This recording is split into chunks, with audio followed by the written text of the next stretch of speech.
Come along, children. Now we're going to have a little music.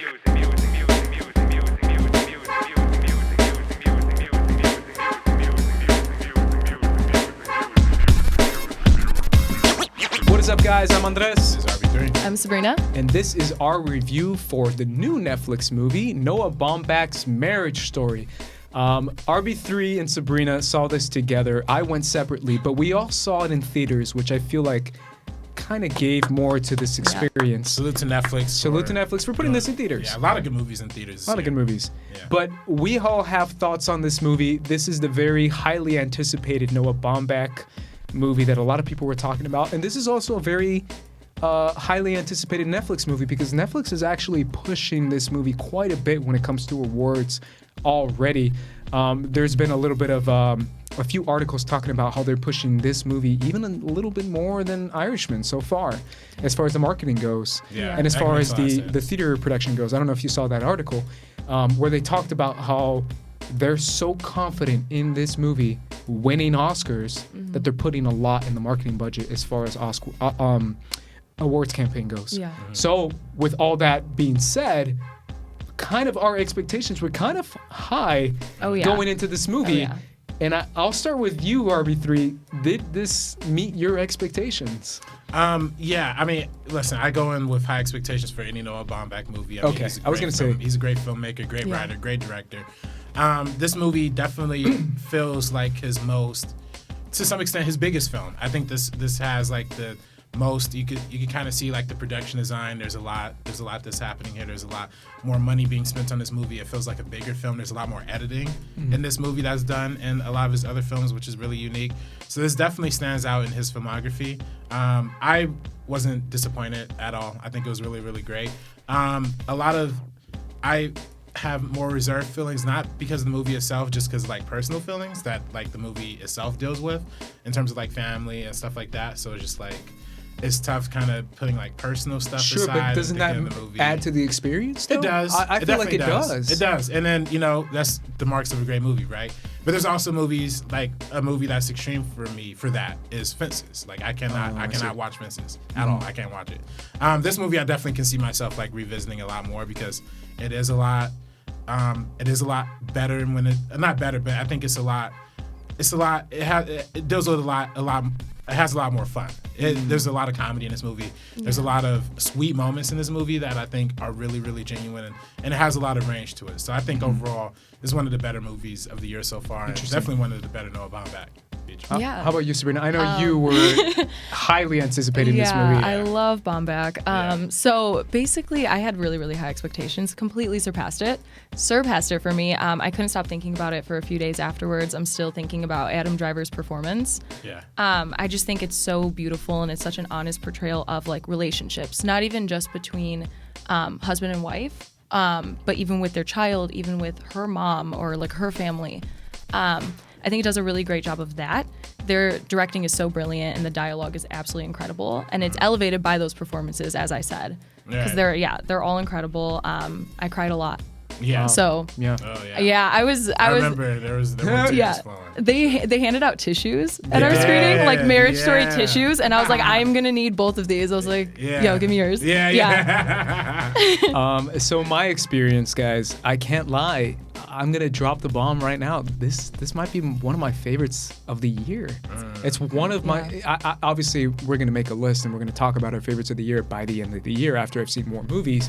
But so far, this might be it. I loved this movie. My God. Because of what you said, it's not even necessarily like I personally cannot relate to being a husband in a relationship, breaking up with getting a divorce. I can't be inside that character. But just general heartbreak. Have you ever felt really shitty about a relationship? That anyone you can that's universally relatable. You can relate to that regardless of your relationship status or whatever. And I felt that to be the biggest underlying power inside this movie that Noah Baumbach delivers is the idea of how he just pulls all the emotions out of you in a very natural way, not in a manipulative way that other movies do. Yeah. And he's able to do it simply through relationships, simply through performance, simply through scenes that feel so realistic and down to earth and a time in the day. Like this is something that can happen any day. And the characters that are broken down right in front of you, and literally the very first scene of the movie when he's doing the letter explaining what character is for each and how they feel about each other. I was like, dude, this is filmmaking at its core. Not by necessarily all the aspects as far as camera work and score and all that stuff, but simply creating a story about characters, about relationship, about love, and about heartbreak. And that right there can give me more power, in my opinion, than any other movie I've seen this year. And that to me is the biggest message in this movie, is the idea of like the simple story of a breakup, of a divorce, can create so many more waves in the ocean in my heart that will make me connect to this movie and see the power of this movie much more than something that's a huge blockbuster or something or whatever. And that's what I love the most about this movie, is that breaking down of the audience in a very powerful and natural way. And that's what Noah Baumbach is. And this might be my favorite Baumbach movie. Obviously, I don't know how you guys rank Baumbach movies, but where does this rank for you personally? Just off the top. I can't even. Off the dome. I can't even. I mean, I still like. I think for me, I still put probably like films like Squid and the Whale up there, and then I like this other Netflix movie, Meyerowitz Story, a whole lot too. But I think for me, what I really enjoyed a lot about this film too is that we obviously see like Adam Driver is a theater director, and then Scarlett Johansson's character is an actress. So it does have that like level of like director and actor like relationship on top of the wife and husband relationship, and how that kind of affects their relationship too. I mean, there's a great scene where they have to communicate with each other about like their play in the beginning of the movie, and that's like a really, to me, it's both funny and heartbreaking at the same time. Yeah. And I think moreover, I think the style of this movie kind of reflects a lot of like the stage play kind of ideas. I mean, I think it's a literal. I felt like this is one of the most play-like movies I've ever seen. Yeah, but then I think it's almost literally a play. But I think as opposed to, I don't want to take another shot at Fences, but I think as opposed to something like Fences where it's just clear they just put a camera there and just shot it like that, this movie actually adds a lot of style and camera movement to the way the actors are interacting within the frame and within the location. The fade to black is almost like a curtain falling down, and then the presentation of the next scene, it felt really much like a play, which is part of the movie itself. It's very meta in that way because, like you said, he's a theater director, and this is a very theater versus movies, LA versus New York kind of movie. It really has that underlying like theme going throughout art versus art, and what's real art and what's fake art, and what's a career and what's not a career, and what's more important in your life during this moment. Adam Driver, so much of his character in this movie is about how he just refuses to leave New York. He's like, bro, I'm not leaving New York. And he's like, even for your kid. And he's like, I'm taking my kid. Like, that idea, and how at the end of the movie he has to really come to realization of like, I'm coming to terms with what's more important, my career and my love of New York and my love of theater, or my family and my kid. He has to come to terms with that. And that is a kind of a big theme in this movie, the idea of like your career versus your family and your relationships and how that affects it. And even like self-awareness, like when you have to look into yourself and realize like, okay, maybe in this aspect I'm being selfish, I need to change my ways. It makes you, watching it through their relationship, through their family, kind of makes you like look into yourself a little bit. And I think that's why it hits home for so many like people, because it kind of looks into like the human condition and just like honesty and candidness and everything, and like how to prevent these kind of situations from happening to yourself, like losing, getting further away from your child or getting further away from your wife or things like that. So that's why I think something like this just like really hits me. It's the honesty and it's the candidness. Yes, 100%. Yeah. I think that the honesty, I think you see a big part of the honesty partially because of the largely because of the performances. I mean, both Adam Driver and Scarlett Johansson, I think, give a great performance. And it's funny, Scarlett Johansson's had a lot of controversy this year, but she's been in Jojo Rabbit and this, and I think they're both great. In a great performances for both, right? But I think a big part of that honesty too is just how how raw it is. I think you don't really see movies that are like very raw when it comes to like dialogue. Like every character has like their own distinctive voice.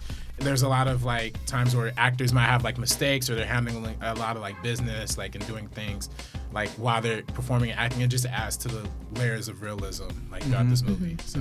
I mean, obviously that's a huge part of this movie. The performances in this movie are kind of everything, because it shows you the heartbreak and the pain is shown through the acting. And again, I've talked about it a million times on this podcast and on this show, of the idea of how a director is directly responsible for getting that out of an actor. But at the same time, you got Adam Driver and Scarlett Johansson, so you have two great veteran actors that can give so much in their performances. How did you guys feel about each one of their performances? Starting with Johansson, what did you think of her performance in this movie and her character?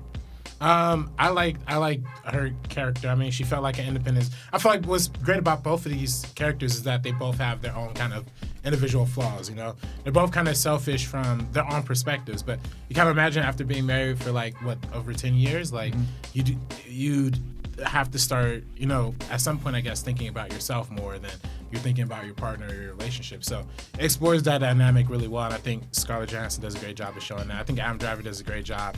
I mean, I think they give Adam Driver a little bit more range to play with in this movie. But I think more scenes too. More scenes, yeah. And it's, you know, this movie's written and directed by Noah Baumbach. It obviously has like a male perspective, like from behind the 100%. From behind the camera. So definitely sympathize with Adam Driver's character a little bit more. But I think with what both of them are giving, they're both doing knockout performances. So. Yeah, no, I agree. Even from like obviously Adam Driver gets a little bit more. I don't think it's enough to like deter us like away from Scarlett Johansson's character. We still see it. We don't villainize her in any way. Not at all. Yeah, we see both sides. We see everything. We see this play out in front of us, like the deterioration of their relationship and the way they talk about the past that we don't see, and the way they mention that. And then sometimes you'll be like, oh, like this is where this person made a mistake. This is where this person did. And I think that kind of comes together, especially at the end. In itself, and just kind of the closure of everything that happens throughout, and them talking about their past and them talking about their present. The closure that happens at the end, I think he did it in a really beautiful way. And we're here, we've witnessed this with them. In a raw, natural way. It's organic. Not in an overt kind of like statement. He's just being like, oh, this is what would happen in a relationship. It's organic, but there's a sense of like they use the element of like repetition from earlier in the film that really like lands and sticks when you hit towards the ending too. Oh my gosh. I think is really beautiful. And again, so much of this movie is on performances, and just kind of my quick thoughts on Adam Driver, because I feel like this is his movie regardless. Like we said before, he gets a little bit more scenes and all that. But the idea of acting is something that I've always loved, because it's something that I've done, but obviously not at this level. But it's the idea of becoming, not, people think it's so simple as like you can break it down as far as just cry, don't cry, be sad, be happy. But it's one of those things where Adam Driver gives, restraint is regarded as something so great. And he shows so much restraint, yet so much, you know, raw power when he gives that freaking number of Being Alive and he starts singing it in karaoke. I thought that was incredible. I was like, this is acting on a whole new level, because it's showing how he's like, I love this song, I'm gonna sing this song is about me, but it's also real sad.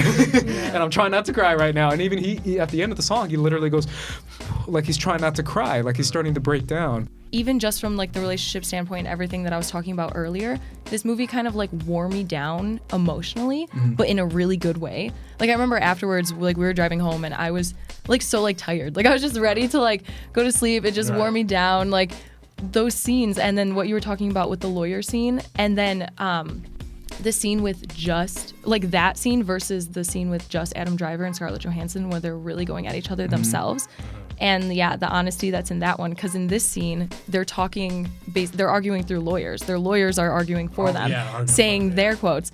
And then in this one, it's them two. Just it's one of that scene in particular stuck with me the most. That one killed me emotionally, completely wore me down. And it's why I do definitely believe Adam Driver deserves a Best Actor nomination. And it's another 100%. Example of RB3. I'm throwing shots at you now.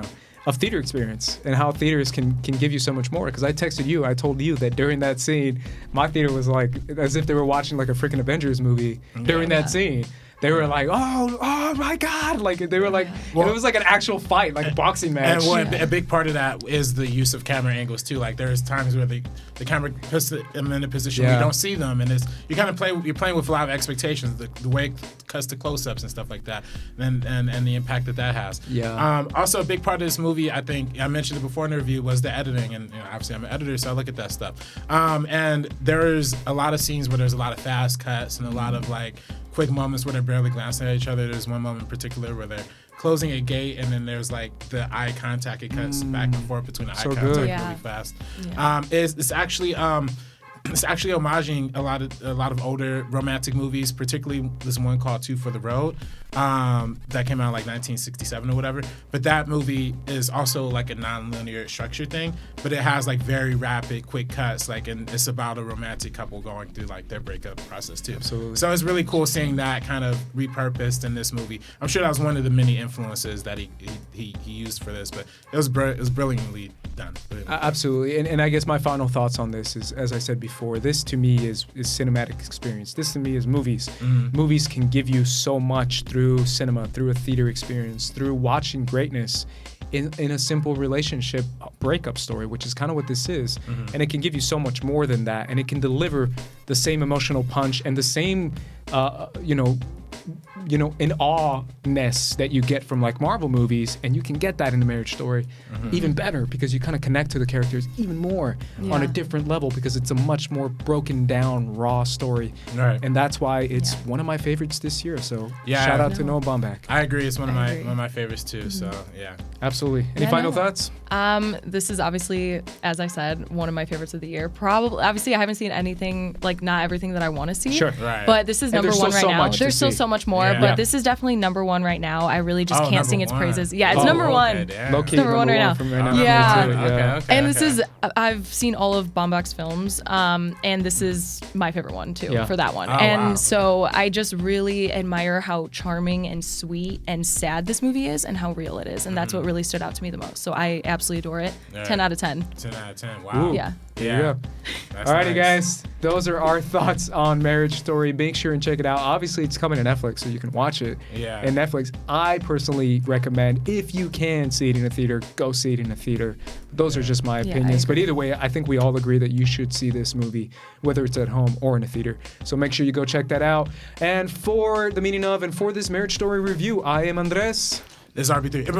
Before I cut you off, I just wanted to, not to anything related to the movie. It's actually kind of sad, but my buddy John Lynch passed away this weekend, so I think this is the first video we're going to put out. So I just wanted to say a quick RIP to him. He's a great dude, and just wanted his legacy to live on. So my bad. There you go. Didn't mean to bring down the energy in the review, blessings. Yeah. To his family, and most definitely, yeah. Absolutely. Most definitely, yeah. Thank you for sharing that, man. Thank you. No problem. Good deal. Yeah. Sending all of our love, obviously, Thank to his you. family. Appreciate it. For sure. Either way, guys, those are our thoughts. Yeah. RB3. Sabrina. And we're peacing out. Peace out, guys. If we start from a place of reasonable and they start from a place of crazy, when we settle, we'll be somewhere between reasonable and crazy.